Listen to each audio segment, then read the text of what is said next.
We're live. They can hear us. They can see us.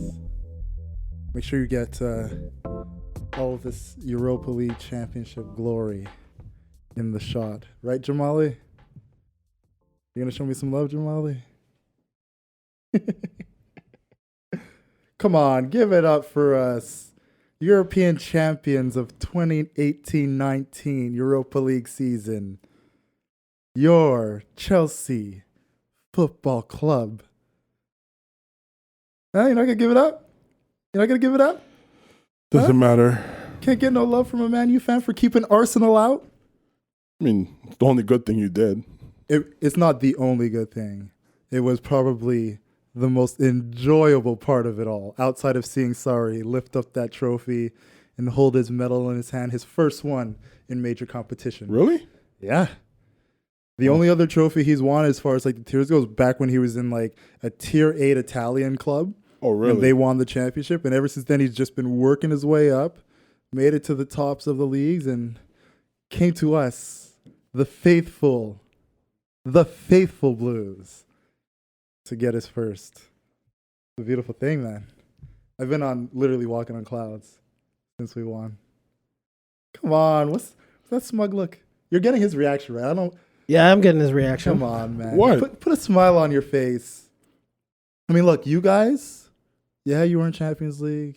You fell a bit. But considering how chaotic your season was, the fact that you're in position. We don't have to talk about it. You know that, right? No, we don't have to.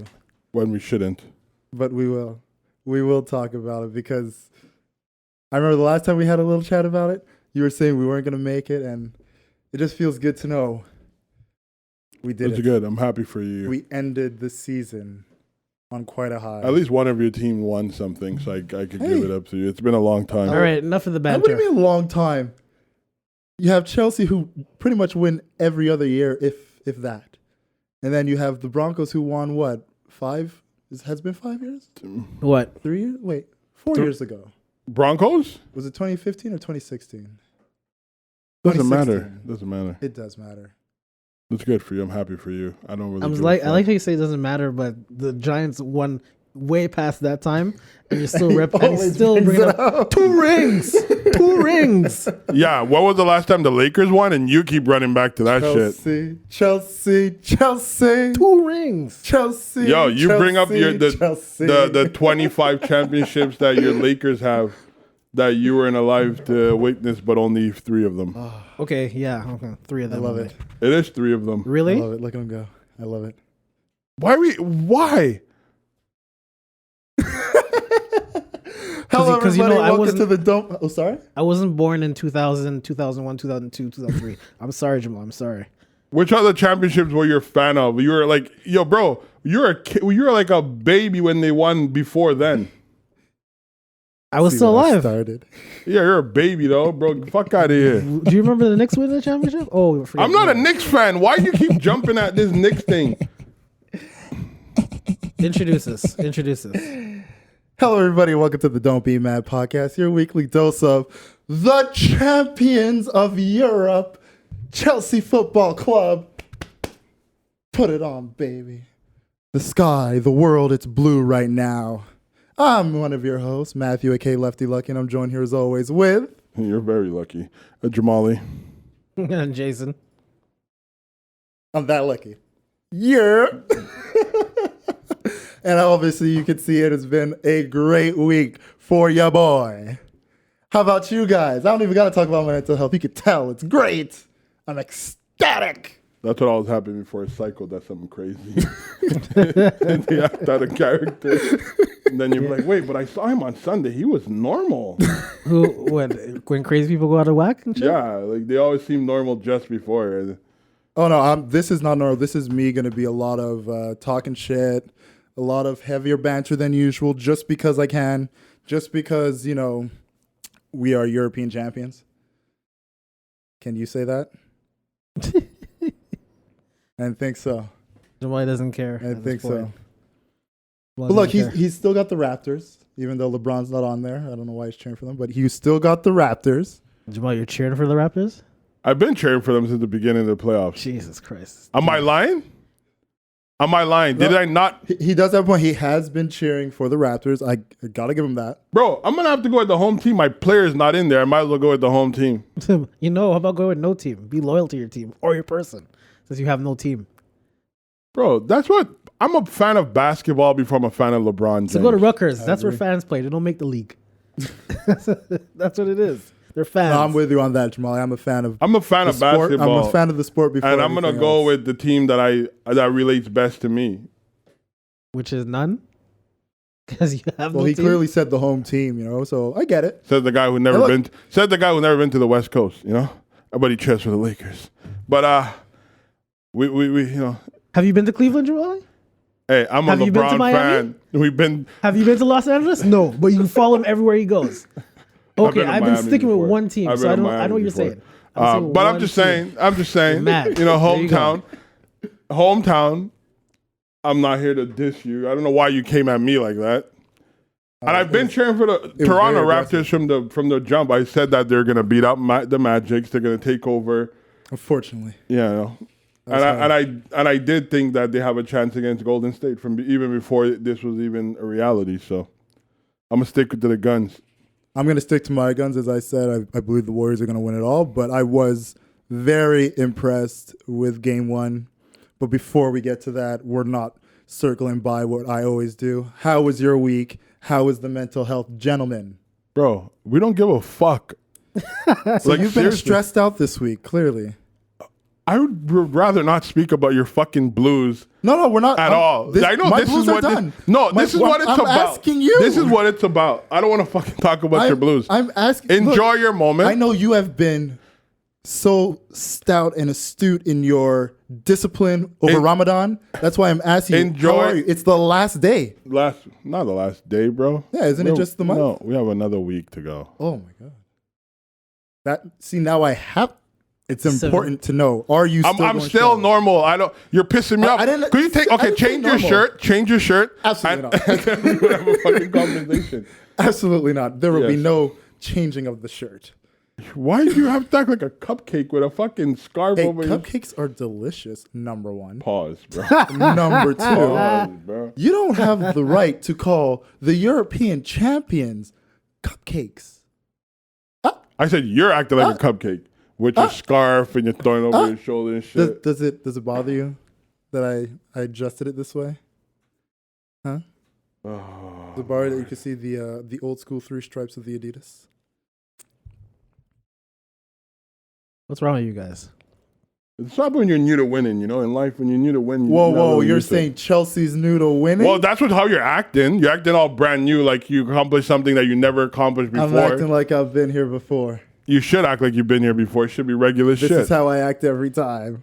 Sometimes it gets worse. Well, I can understand your Broncos were shit, and the Magics were shit. So I got it. This doesn't have to be about me. The Canadians were This is shit. about how your week went. My how week your was mental actually health great until you changed your shirt. Let's make that known that this was purposefully and a willful act of hate Whoa! There is no hatred. and trying to rub it in people's face. In Dude, my you actions. sound like he put lead in your pipes or some shit. Well, and made you pause, drink that I- water. bro. look, I- Pause. Shout out to Flip. I did not Pause, put pause. this shirt on with the intention of ruining your day.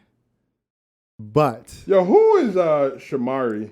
the fact that it is Who is ruining your Shamari? day. I'm sure he's your friend. That's He's, what I'm talking he's about. definitely your friend, right? Respect the fit, my brother. All right. Respect the fit. So we can talk Raptors, and that's the only sports we should talk about. We can talk about it. I have absolutely no problem talking about the Raptors. Where do you guys want to begin, Jason? Probably not the Raptors. Because There's no news for your Lakers, bro. Okay, until Raptors win a championship, they have nothing to say, and you have nothing to say. What do you mean? Yo, bro, like, let's put shit into perspective. They have come a far, far way. No one even, like, the Raptors was a good team all season long. But I don't think they had them in mind to be representing the Eastern Conference. If they were they were like first and second all season, so why wouldn't they be the top team? People doubted that they could have beat Philadelphia. People doubted they were going to beat the Bucks. I did some heavy doubting against the Bucks. I felt like Philly, they had that matchup going, especially since, Embiid literally eats like a 6-year-old child and essentially fucked himself over for that playoff series. But when it came to the Bucks, I just felt like I was more looking at it as I felt the role players for the Bucks were a bit more consistent than what the Raptors were showing us. Especially like when they went up 2-0, we were seeing like the role players just weren't stepping up, you know? When you're talking about the Philly series? No, the Bucks against the Bucks. But Okay. then once they essentially brought it back home, it's like it clicked and they found their rhythm. And that's the one thing that I got to give the Raptors.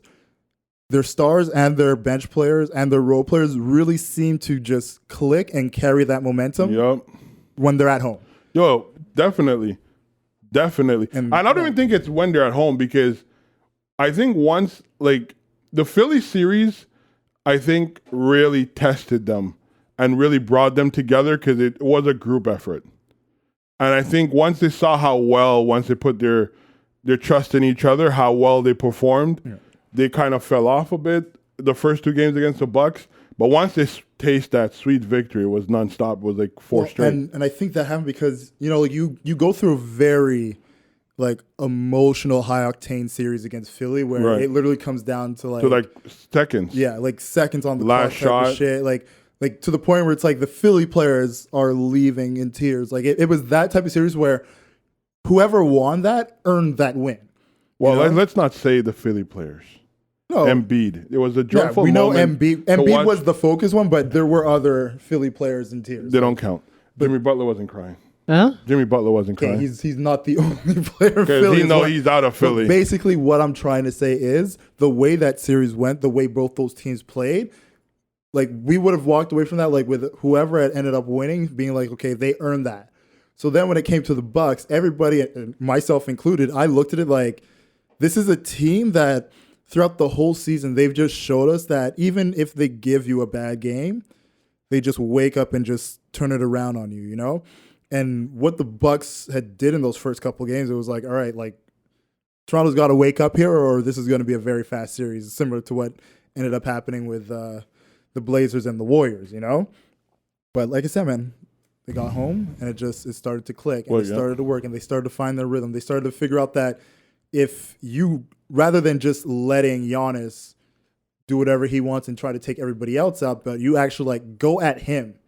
And Let everybody else do be the work. physical against him. Yeah, the fouls will come and go, but just keeping physical. If he goes in the lane, Kyle Lowry getting multiple charges, like just being physical and letting him know, like no matter what you do, we are here to disrupt you and make your role players be the ones who win the games. Change the whole series. Yo, Larry, he may not have been one of my favorite guy on Toronto. Never was. I don't think you'll ever be. But he could take a charge. Yeah. And that's the thing I respect about him because, you know, the offense, it's hit or miss for him.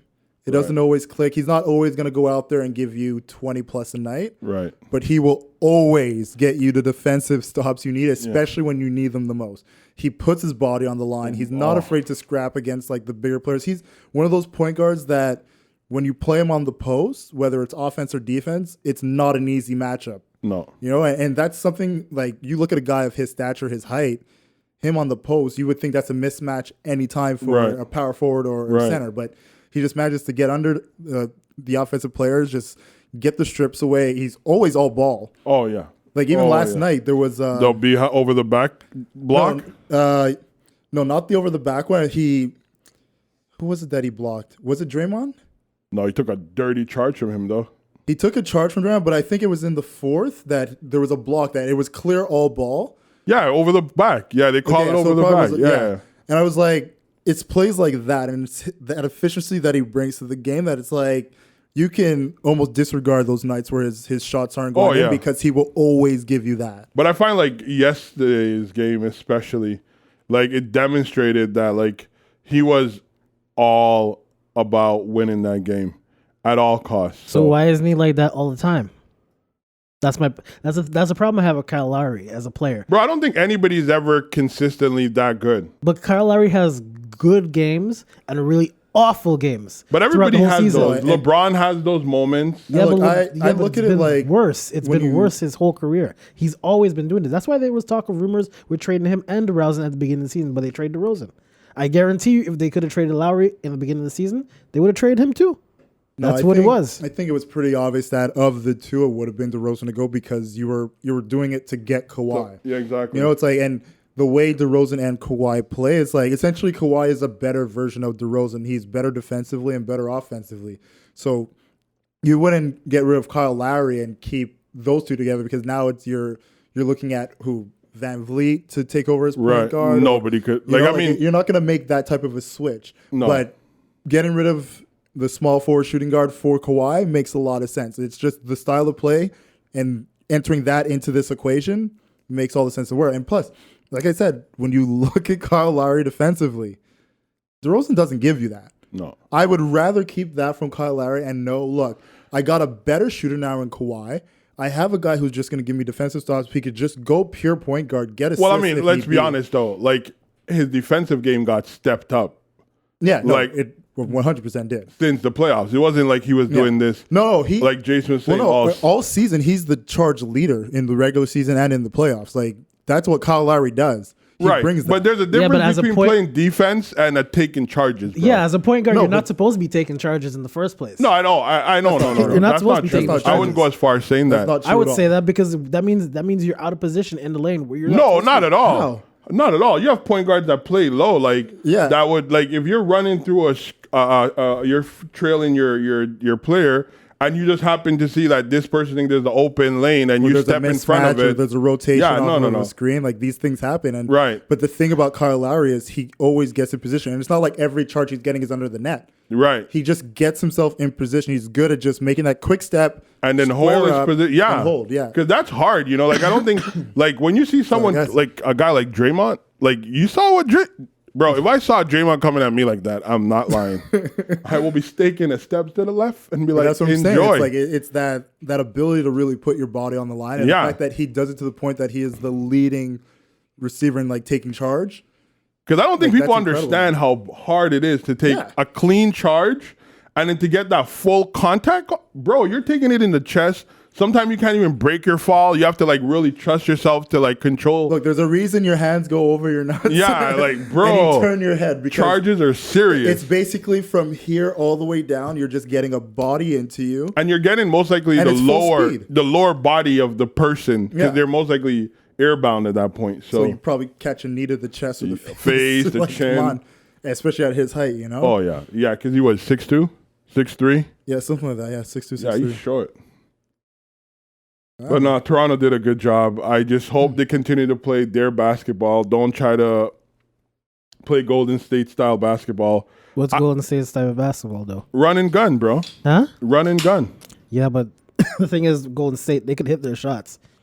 bro. Imagine- imagine- connected They last weren't doing night. that yesterday. That's one game though. Do you think a team that's been to the championship 5 times that's shooting the best backcourt in shooting wise in history? You think that's gonna happen again? Where Klay Thompson, Klay Thompson can go for 30 in a quarter, right? He's done it many times. No, But and it's not that's what no one's the arguing point that. of it is. It's not a matter of what we know they can do. It's a matter of knowing they can do these things and making sure you keep your defensive schemes in a like changing so that they don't know what. All you're right, doing, but what which is that what gonna? they did last night? But what really is that well. going to do if Golden State keep hitting their shots? Like that's the problem with Golden State that no one understands. When they start making shots and hitting them and getting them, and you can play all the defense you want as contested, not contested, they still make the shots. That's demoralizing to any team, and Look, they do it we all get the time. that.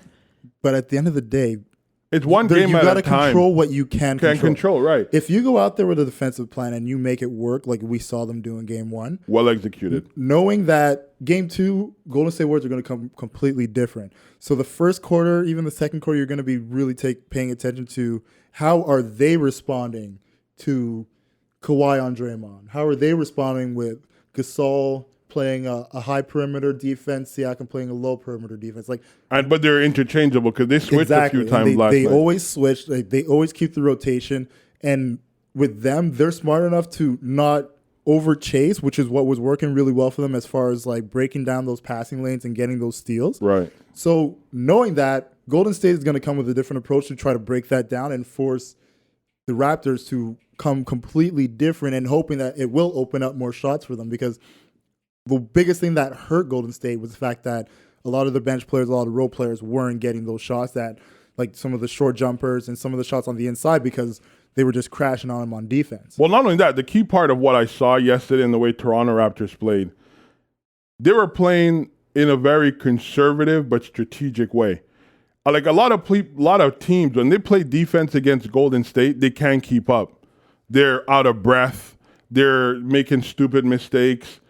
Toronto, for whatever reason, yesterday looked like they kept their emotion at a very low. They were doing what needed to be done. They were at the right spot at the right time. And if they keep doing that, bro, they were all over Curry. Curry couldn't breathe yesterday. Yeah. And like for them to do that and still catch, because once you double team a guy, that means somebody's open. And normally they're able to catch that quickly, hit the post, hit the wing for the shot. Toronto wasn't giving them type of options. So that's like the big thing. Is this something they could continuously do? Yes. No. Of course they can. Doing it all season. All right, let me ask you this. What? Kevin Durant comes back next game. Can they continue doing that? What the fuck does that mean? I'm just asking. It's a yes or no question. Huh? Of course they can. When it works is the question. First off, he's not coming back next game. Yeah. Earliest would be game 3. But even if him coming back, I wouldn't expect to see him in like full form because 60% of Kevin Durant is still gonna make golden. 60% of Kevin Durant is the guy who's gonna be a spot shooter, which if he's a spot shooter, which he can do anyways, because he's one of the hardest shots to defend in the game. But not only that, if he's 60%, where are you going to run him? When he on defense, what is he going to be doing? It's going to be abusive. He becomes the guy you attack. Now you want to test out that calf and see if he's actually good. And then you put a guy like Gasol who could take him off the dribble. He's not going to be able to keep up. He's just a liability if he comes back too early. I'd actually expect him to put Siakam on because he's a bit faster. No, either way. But I'm just saying, Gasol will put weight on that calf. Gasol will put weight on him. Siakam would test his speed. Yeah, exactly. But overall, it's like I look at it like, getting Kevin Durant back, it's more a matter of how mobile of a Kevin Durant are we getting here? Because the shot, you're not going to get a mobile guy. The shot's the shot. We know what it is. So now it's more a matter of what type of Kevin Durant are we getting, and how is that going to affect the defensive schemes that you're going to have to run against the screens, against Steph Curry and Klay making their runs. Like, but also too, you got to be real when you think like the shot's a shot. That's true. But his calf's not the way it was and probably isn't. Yeah. And if you have someone that's playing straight up defense on him, yes, he has a high arc and release. It's how high could he get? That's the problem. Well, I don't see him coming back unless he's capable to do the things that he knows naturally. Right. Not necessarily at like a 100%, but just knowing that he can do it and it's not literally going to affect his future. Right. I'll tell you this. If Toronto wins game 2, he's coming back game 3. I do believe that. I believe that as well. However, if Golden State win game 2, they go back to Oakland tied, I think they might sit him out till game 4. Yeah. And the reason I feel that too is because you look at Golden State Warriors at home, they're still a pretty dominant team. Of course. Like, have they lost a playoff game at home this season? This playoffs? I don't even know. I think so. I think they might have lost 1 or 2, but it's very minimal. So maybe 1, 2 at most. But when you look at that and you know going into Oracle, not an easy place to play at all. Not at all. Like they don't, like the fans there are relentless and they just, every little shot that goes in, they just feed off of it. It's going to be such a tough thing that they have to get there and they have to get there 2-0. But not only that, though, I have to be honest with you. Even if that's the case, because they don't have home court advantage, that's not in their favor. So they're going to still have to come to Toronto and win 1. But in the finals, it goes 2-3. It still goes 2-3? I don't think so. No, I think it goes 2-2, 1-1-1. They changed it to 2-2-1. Okay. Right. So I wasn't sure if they still did that in the But it doesn't matter. Finals. It doesn't matter. Even if they won all their home games, they still have to win 1 in Toronto to become champions. Of course. So, that's going to be something to watch out for. But I'm just happy Toronto played well. I think to beat them out by, 12 points? No, I think it was 9. 9? Actually, it was 9. 109 to 118. Yeah. I think it's great. I think that's... No, it's a great victory, especially when you had Golden State clawing back at certain points. Like, I think the closest margin they got in the fourth was 3 points. I think Yeah. at some point it was 96, 93, and then Yeah. they just went on another run and just completely. Well, I mean, Took him what out. Klay Thompson did, I don't think he should have got a tech for it. Yeah, it would- I think that's a stupid call. But hey, it worked in Toronto's favor. but that's NBA reffing in general. That Yeah, like he didn't do anything intentional. He didn't hit nobody with the ball. like you saw where He just was released throwing the it, ball. Yeah, There was a ref there. Yeah, that's what I thought he was doing. So I thought it was weird that he got a tech for that because I'm like, I'm watching the replay. I'm like, there's a ref there. Like he's Referees he's in passing the ball basketball. to the ref. Yeah, Referees in two sports that always try to make it about themselves is baseball and basketball. Yeah, Those are baseball refs umpires that are- always try I to don't make really it. watch baseball. That shit. They Well, always try to make it about Baseball is themselves. mostly because of the inconsistency of the strikeout box. Yeah. It's always that. Or if they're just like completely making bad calls at the plate. But when it comes to the NBA, and I feel it's mostly because of like all the rules that they put as far as not wanting fights to happen anymore. So any little sign of aggressive emotion. But that I wasn't feel even like- aggressive. Like But that and he that's didn't my whip point. the ball. It's Like I find that to be stupid. It's a self-perceived thing, right? Yeah. Because there's sensitive. They're There's some sensitive. refs that will like literally see someone like grab the ball, slam it down, and they'll leave it alone. Then there's others where you do that and they're giving you a tech. You know, there's this inconsistency because it's But a matter of what I you hate see those as an act type of of aggressive. calls because that was the moment. Like obviously it worked out, like I said, in the Raptors' favor. But that's a pivotal moment in the game. You know, they claw back. They're down. The difference is 3 or 4, and then you're gonna not only give them a technical, so that means Toronto get a free shot and the ball. Like I think it's stupid. I overshot. Like it was not even an aggressive gesture. It was just him He literally just naturally like just releasing the ball to the ref and was moving. Yeah. And then the ref from behind blew the whistle. Yeah. And I was like, wait, what? Like it's just stupid. Dude, referees are very sensitive. And especially even I was NBA watching refs. NBA refs. I was watching on this was a couple months ago that Max Kellerman NBA said the game is too quick for 40 to 50-year-olds to 60-year-olds to actually catch up with these dudes. I've said this for the to be longest time. with these games. You can't do it. Like you look at any other sport, like okay, football. You have to be able to Wait, football. Soccer? Okay. footy. Footy. The refs have to be able to run up and down Now, the field. Like they have mandatory physicals that Of they course. have to do. Like you're not allowed to be a ref anymore if you can't keep up with the pace of the game. Right. So that's like standard number one. So you have guys who, even if they're a bit older, at least you know they're fit. Right. So if you can keep up with these guys, you can understand the physicality. So you look at it differently but in that sense. You have to look at it in a way too. Soccer, whatever it is, it gets a lot more calls wrong than right, which is true, and this is a known fact. Soccer that's why they implemented stuff like the video replay for goals. I wouldn't say they get That's most. very debatable. Yeah, I don't think they get Dude, most calls considering anyone wrong. here that played soccer, I'm telling you what it is. Well, I mean, playing I'm and telling knowing you, the game You're and the only one rules. who's ever played soccer here. more than you guys, yes.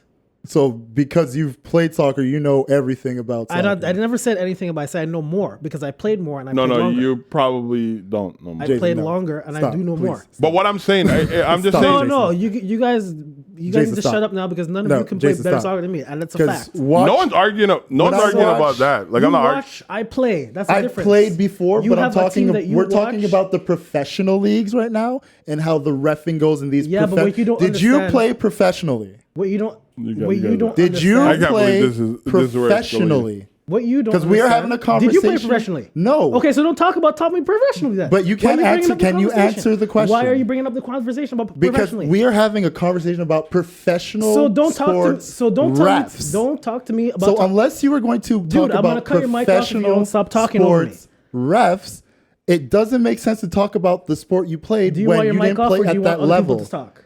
So Do you want with other people that to talk? understanding, you can cut Mic my off. mic. That's perfectly fine. I'm gonna tell the people here what I'm saying. No, because if you're not going to listen to other people, people have to talk. This is the thing you have to understand with referee calling. It's Okay. very bad. That's why the video replay is there, missed goals, offsides. Just because you're physically fit doesn't mean that you can keep up with the game. It has absolutely nothing to do with physical fitness. It's the amount of referees you have on the court. And this is the point I was trying to make. You have only 3 referees in the NBA that can see everywhere. Sometimes you have people in the back calling stuff that's under the basket. How does that make sense? Not enough eyes to see what's going on at the pace of the game is. And the same thing is for soccer as well. If you're not moving at that, if you're not having enough eyes on the ball and everything around, you can't call everything. And this is training that is paramount to all sports. That's why Major League Baseball, as much as you get the strike zone wrong, you don't get foul balls wrong because you have refs everywhere, you have umpires everywhere on the field. But I mean, you could see a foul ball, it crosses the line, right? That's how a foul ball comes out. Sometimes there's home runs that are missed because video replay is brought in because of that too. No, but not only that. What my problem is why. Is my mic back on yet? No. Go Can ahead, you put Jamal. my mic back on? No, Jamal, go ahead. this is not funny. Can I get my mic back No, on? you cannot. Go ahead, Jamal. This is because I'm a Chelsea fan. You see the hatred. I never brought anything about Chelsea into The this, but okay. hatred. Okay, but Discrimination. the thing about the whole the reffing, what I don't agree or what I don't understand is why NBA refs don't overturn each other's calls. Because you have that in football. If somebody blows a whistle, throw a flag, they could literally challenge it. They review it with each other. I feel like with NBA ref, it's like they miss a call and then they're going to make it up with a bullshit call. And I don't like that at all. What, NBA? And the NBA, that's what they do. They miss a charge down there or they call something wrong. Then all of a sudden I think there was like few calls in Gasol where it was like, are you serious? You're going to really blow the whistle for that? Because it's consensus. It has to come from the league. That's why they have the fourth referee in the replay booth. Fuck that. He needs to be on the court. But that's why I'm saying you need to have more people on the court. You need to have more eyes. What? If you could learn to calm yourself and not talk over Turn people. on the mic. Can we just not make this an issue? Just can we have the mic on and Hey, everybody? we're hungry. Turn on the mic. Huh? Turn on the mic. You have another 5 minutes. Calm yourself. Turn on the mic. Calm down, dog. Hi, I'm Mel, And I'm Sass, and we're the host of The Last Stretch. a sports podcast.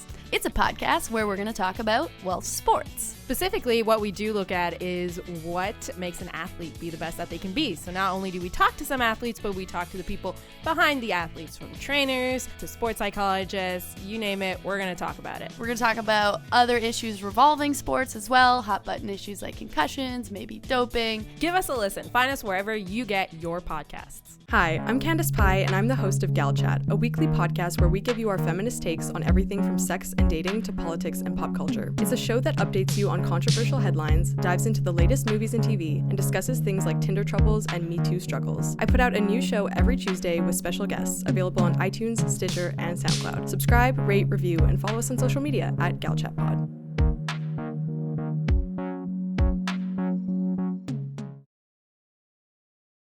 What the hell am I? What? Because he won't turn on the mic. I need my. Okay, what important do you have to say? I need my space. To get back into the conversation. What Mr. important? Power Hungry. What important that you have to Turn say? on the mic. What's important Could that I you have my to say? seat, please? Thank Turn you. back on your mic. What's important that you have to say? Let's hear it. Oh man. I just wanted my mic back on. Thank you very Let's much. hear what you have to say. I just said I just wanted my mic back Oh, on. so you're Thank none you to very say, so I can take it off. There you go. Jamal, go ahead. What's wrong with this What guy? is? Okay, but Yo, what is wrong with this guy? Dude, you have none to say, so then the mic doesn't need to be on. Go ahead, Jamal. What? I'm just saying, like, I feel like they need more refs. I think refs should be able to overturn other refs' call. There's no consensus shit. I think it just takes away from the game. It just really annoys the game. And Again. certain calls during certain moments of the game, it should be reviewed. I think coaches should have 2 challenges, especially in a playoffs game where shit matters. It's not a regular season shit, and even then, at times it should matter, and it should be taken into consideration. But then that's where you have to have more people on the court. That's why I'm saying. It has nothing to do with fitness. It has nothing to do with training. You need to have enough eyes. But not only on that, the like I don't field even to think it's see what's just going that. on. I feel like You brought up fitness. No, I didn't. I brought up I wasn't even finished before you talked over You brought me. up their age. Huh? You said a bunch of 50 and 60-year-olds. Yes, that can't keep up. The NBA. That's fitness. I said it's not only that. But I think like That's the with whole point. What I'm saying. Mike, I said that's not only that. No, All right, let's see what you have to say. Let's see what you have to say. consider you just talked about fitness. Goodness gracious. And what else did I say? Goodness gracious. It's Dude, good you to like be to back, talk, but you don't people. like to listen. That's the problem with you. If you're not listening to everybody, why are Didn't you he talking just over say them? it's not about There you go, fitness? talking over people again. Listen to what people are saying. I just said fitness, but that is not the only thing. The main thing is the number of eyes on the field court. That's what I We said. get that. But when we were starting this conversation and I was going in about how soccer coaches, football refs, and how they are made to like be physically fit, considering you brought up the age thing, and you got mad at me for talking about that. So now we could just continue. No, I the thought, man, because you were conversation. talking over me when I said you the started age the was- talking you over, o- Jason. Jesus, let's just move on. Dude, do you want to be on the podcast or not? Because I could just kick you out right now. Dude, what's wrong with you today, Stop man? talking over people, dog. We're trying to talk. Dude, you're the only one freaking out, man. Let's Like, I don't get what's wrong with you right Dude, now, if you're bro. gonna talk over people, there's no point in doing this. Jason, You I'm have not to even listen. trying to talk I'm over talking you. right now, and you're talking over me. Oh You have my no goodness. filter. What's I'm wrong trying to tell you that I'm not, like, I want to move on. with you? Well, too bad. We're not moving at your pace. We're moving at the group's pace. We're having a conversation. We don't talk over people. I let Jamali speak. He let me speak. That's how a conversation works. Conversation 101. You go to school to learn these kind of things. That's how you know it. But what I think the NBA should do, because it's an So childish. indoor space, they should have cameras angled at the court where they could pinpoint like a fouls call, pinpoint where the contact was made. You know, whether I don't know how to tell you. Like, you know, football, we have like cameras on strings. Well, that's the thing, because when it comes to the angles that they use when they like go and do video reference, they actually have more angles than what we see. Of course. So like they'll show us like maybe 4 or 5 angles of like the most like refutable views that they believe. Right. Whereas them, when they're watching, which is why it'll take them like 3 or 4 minutes to Right. make the calls, because Right. they're literally checking But you know what? over 20 angles. You know? You know what I find annoying? Like, for example, like let's say a player takes a 3-point shot, right? They will count it for 2 initially, and then like maybe about a minute later, you'll be like, oh yeah, well that shot was actually, you know, behind the line.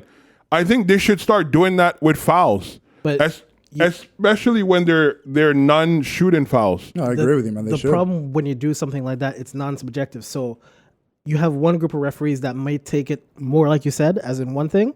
They'll take it more, okay, this is a foul. Another group of referees will not. However, if it's a 2-point or 3-point shot, you could clearly see there's indisputable evidence that the person's foot was actually on the line or behind the line. That's something you could always fix. But when it comes to a foul, something that's in the heated moment action, you can't change that stuff. And that's what a collective bargaining agreement had. That's what the players, the referee association, the NBA league, that's all what they discuss. Even though as much as they argue about it, that's stuff they have to do in the back rooms and stuff like But that. I think if that's the case, you have to have some level of barometer you could use to be like, okay, even like when you have flagrant fouls, right? They might blow a flagrant 2 on you, and then they'll switch it down to a 1. Well, what they need to do is essentially what you have hockey has done now, Right. what football has done. You create a challenge system. Right, that's what I'm saying. Like essentially, like you got to put in something that you got to be able to challenge what the refs are saying, because if you know, especially if everybody's looking up at the replay, like last night, the foul that got called on Lowry, everybody looks up at the replay and sees it clearly Was ball. all ball. So You you feel should me? have a way. It's like maybe it's not a flag that you throw on the court, because if like plays going or whatever, you don't want to throw the flag and somebody not see it and they Right. slip, but have some type of way where it's like, look, we all saw it. Go to the video and or the foul that got Gasol out. that too. Like, you know what I mean? Like, I'm always, having played basketball for many years in a very competitive leagues that I've played in, I hate it when I see offensive player lean in to a defensive player and the defensive player is charged with a foul. Oh, you mean like when they With Steph when they do Curry the jumping, shot? like pumping and then twisting his body in, because you and I play ball. yeah, I know. It's tough, bro. It's It's not. so No, it's tough. not tough. It's because that's not his natural shooting. There is a rule in position. place, but it's like if he does the pump fake and you're jumping into him and he just goes straight up and you hit him, Right. then it's a foul. Right. If like you're saying where it's literally like he goes up and now I'm jumping into him, Yeah. technically it's not supposed to be a foul, but they still call it a foul. But if you look at like what Steph Curry does, Dwayne Wade used to do it a lot. It's like they get James you Harden does it all the time. Who? James Harden does it all the time. Right. Yeah. Like they get you off the ground and like you're still going straight up, because as a defensive player, you're allowed to go straight up. Yeah. right? They lead into, like, literally, that's an unnatural way of shooting the ball. That's not the way they shoot. No. If they actually do go straight up, it's if they swing the arms that'll be a problem. Like if they go straight up, like the arms have to stay up. The second like you have your arms going down, like this is something that. But of course, even when like you're in the fucking like pee-wee and midget levels, they Right. tell you the second your arms start to swing, of course, any contact is a foul against you, even if you went straight up. Re-look at that foul. And No, you would I see remember, man. I Curry remember. literally twisting his body, hitting him in like his lower parts. Like it Yeah. wasn't like Gasol was. He was basically in his waist. It's just like stupid. I was like, "Yo, are you dumb?" But that's just, I mean, that's just one of those unfortunate things of you got hit with the hezzy, man. You got hit with the pump. That's not a hezzy. That's like that should be auto. You know, like how in football, if you like, it's soccer. I'm speaking of. If you like, what is the word? You pretend you're really hurt. You're hurt, but you're not. Yeah, you can get a call. card. They should do that shit. That shit is wrong. Yeah. It takes away from the game because like a guy, like you're using momentum against somebody in a way. Like if I'm going up, I'm out of control. Don't jump into me. I can't avoid the No, contact. I feel you, bro. Yeah, but they'll only get fined after the game. Not fine. Stuff like that. No, but they do. They get fined. I understand that. Fake it. But bro, if they get fined and they win, it's not like you're gonna replay the game. Yeah, I agree. You're not replaying the game. No, you're not replaying That's the why game, you but need a challenge is it system, an man. outcome that's gonna change the game? Of course, Gasol was removed from the game. He was fouled out. That's a big deal to have lose him. You know what I mean? And this could have happened top of the fourth quarter. And then what? That's 12 minutes of without him. He played a pivotal role. Completely fucks up their whole defense. that Right. they've Like been it's running. stupid. I hate when they do that. And I feel like referee does this shit because they miss a call on the other side. And then it's like, even when I think they switched, it was Larry and Gasol on the wing. And I think Steph Curry had the ball and he kind of like brushed him a bit. And then Gasol was just like trying to move his hands out of the way. Foul. I was like, bro, like this is ridiculous. Ridiculous. Siakam gets pushed and he literally like with one hand controls the ball, gets it in the net, and then it's just like nothing. Let's keep going. Like it's annoying. I hate basketball for that purpose. And they should. Coaches should have the right to challenge calls at all times. And there should be mandatory reviews. Shouldn't it just be in the last 2 minutes?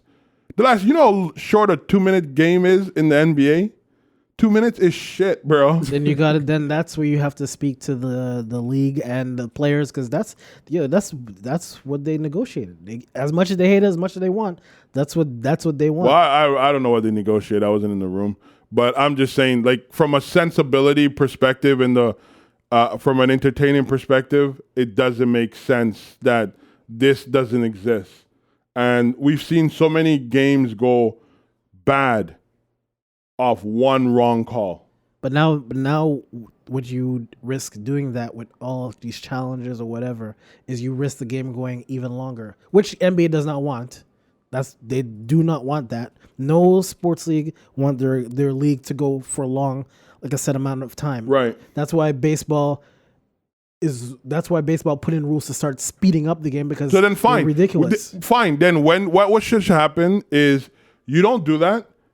I should be allowed to challenge a game, challenge a call after the game, and if the ref got it wrong, he gets fined. Let's put something in play that's gonna make the ref do their fucking job. Yeah, you have that.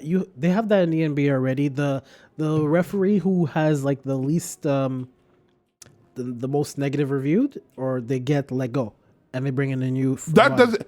I don't think people understand how these type of calls could change a whole series. It could change the momentum in a game. Like momentum in sports is especially basketball, Momentum's the football. biggest thing. It's the key, bro.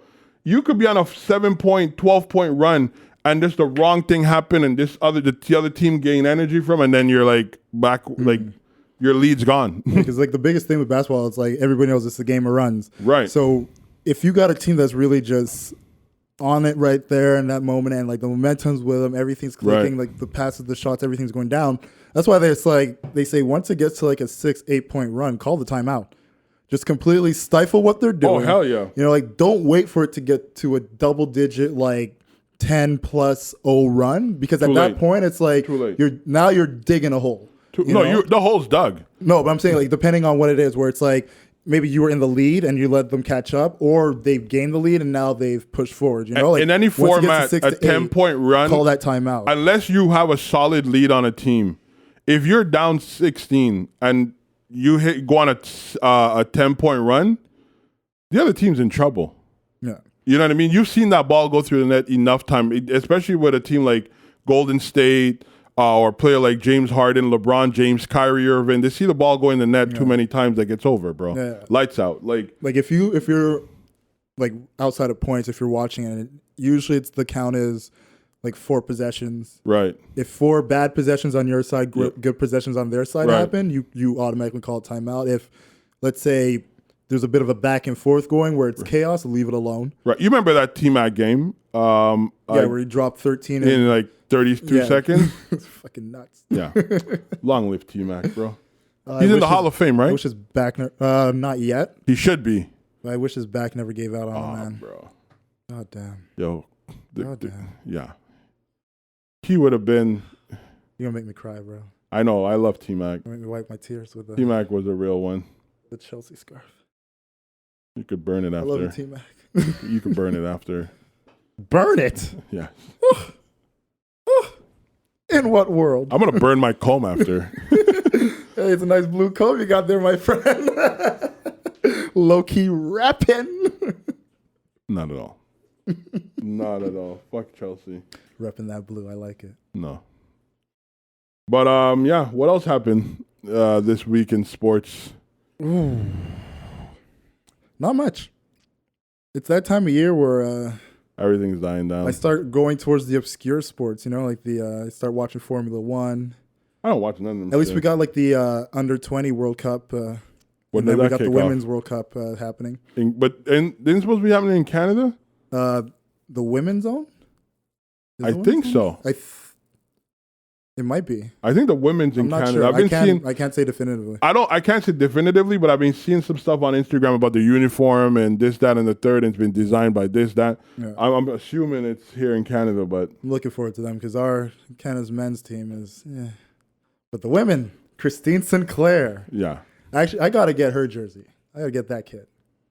That'd be fucking boss. You get Hope Solo's jersey too while you're at it. Why the hell would I get hers? I don't know. Bro, Why- I'm talking about a Canadian women's football legend, Christine Sinclair. She my still friend. plays? Yeah.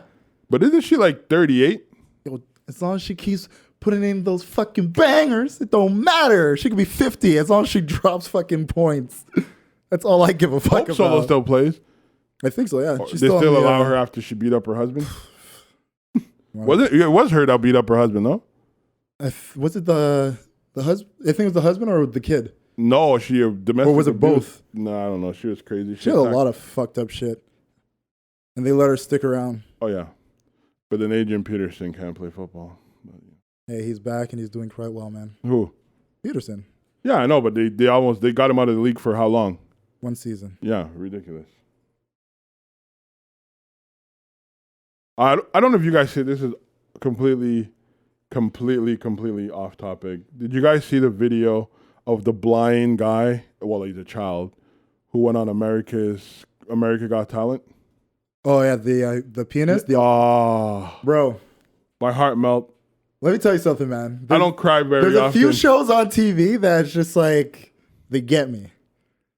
that MasterChef moment, Junior is one of them, and America's Got Talent. Whenever like the children do something great, I am full on just like tears. nah, man. I just feel like I saw that video, and I was already having a good week, and I was like, you know what?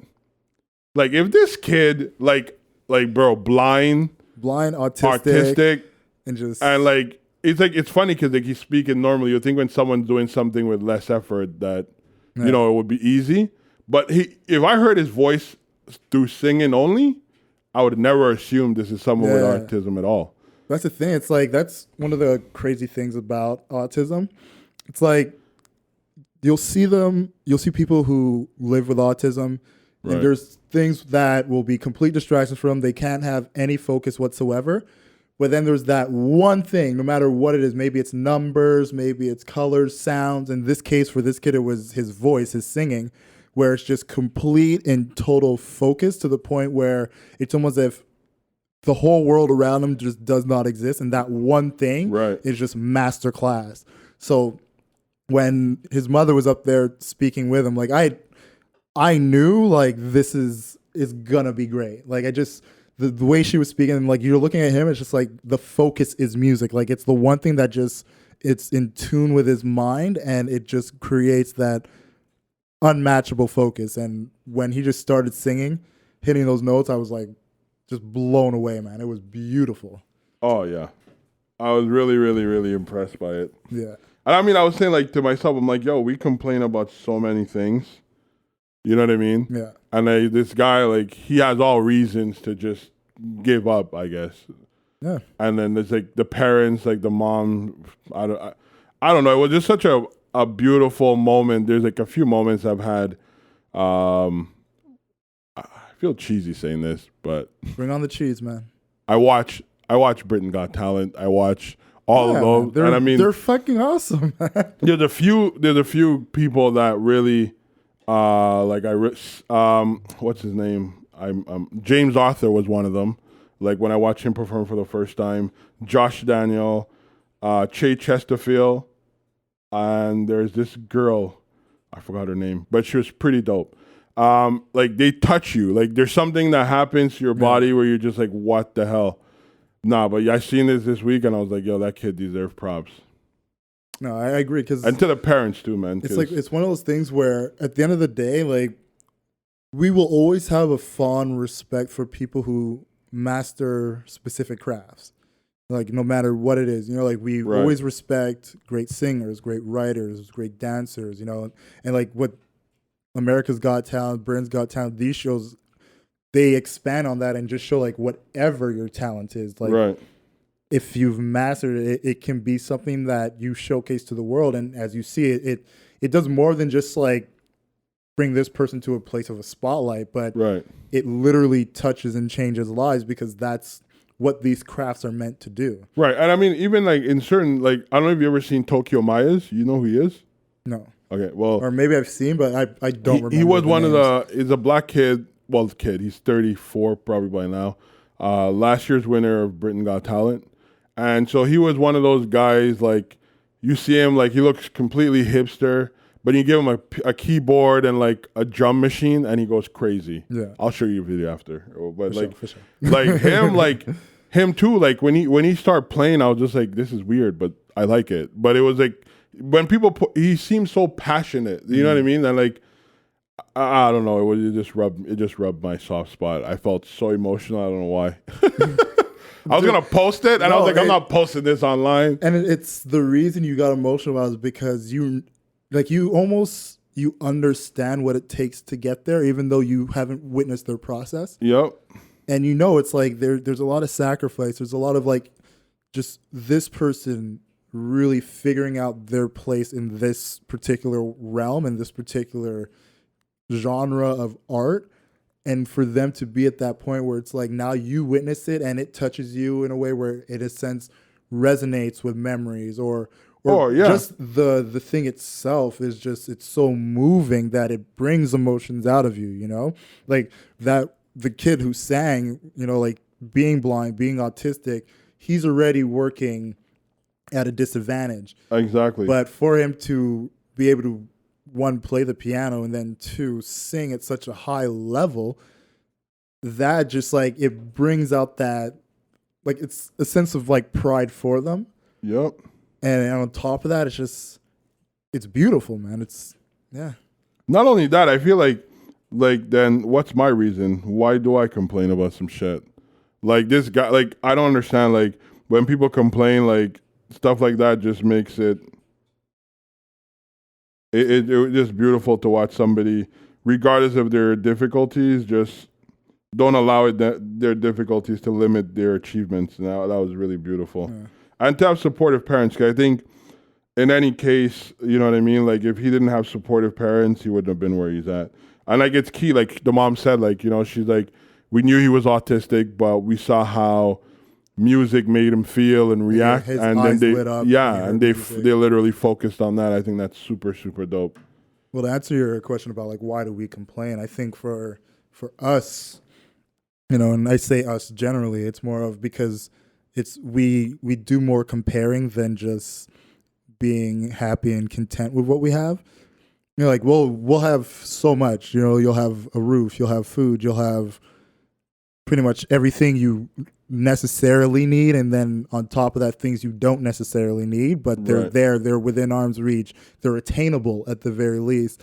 And we still look at other people and what they have and think, why don't I have that? Even though everything you have is enough or more than enough. Yeah.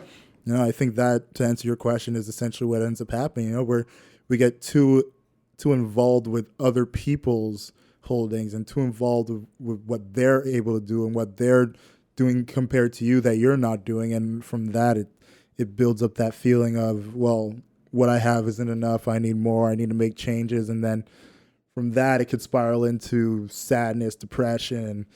I mean, it's, most definitely. it's a mountain, man. I was having this conversation 2 nights ago, actually, even before I saw that video. And I was saying, like, you know what? I feel like our generation, or just human in a whole, we have the concept of, like we say we either have a cup that's half full or half empty. I think we got it all screwed up. I think, like, our cups are never half empty. You're alive and you're able to make change, your cup is like 3/4 full, because we're only so far from like a perfect or the ultimate experience in life. You know what I mean? Yeah. And I think that's something as able-bodied people we take for granted. We're like, oh, you know what? Life is unfair. It should be like this. Should be like that. But you know, just seeing people like that overcome, like don't be limited by their I don't know if it's the right word to use, but disability.